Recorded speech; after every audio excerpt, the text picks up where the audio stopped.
দর্শক বন্ধুরা, এই ডিসেম্বর মাসে কিন্তু আপনারা টমেটো চাষ করতে পারবেন। আর টমেটোর জন্য বেশ কিছু জাত আছে মালিক সিডসের।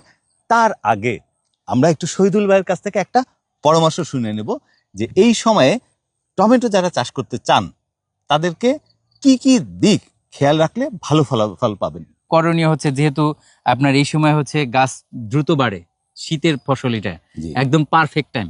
এর জন্য হচ্ছে গাছের ঘনত্ব একটু কম দিতে হবে। মানে আমরা যখন সেপ্টেম্বরে করি তখন আমরা বলি হচ্ছে 18 ইঞ্চি, এখন 22 থেকে 24 ইঞ্চি পর পর একটা করে গাছ দিতে হবে, এবং সব থেকে ভালো হবে সিঙ্গেল বেডে করলে। আচ্ছা আচ্ছা, মানে একটু জায়গাটা বড় লাগবে জি জি শীতকালে। জি জি।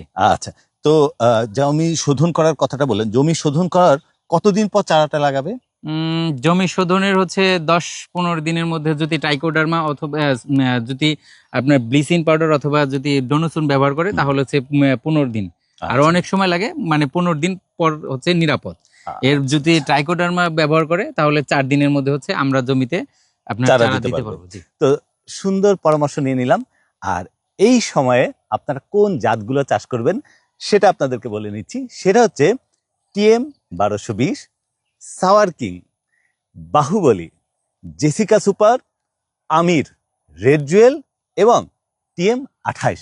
এই জাতগুলো আপনারা এই সময়ে অনায়াসে চাষ করতে পারবেন।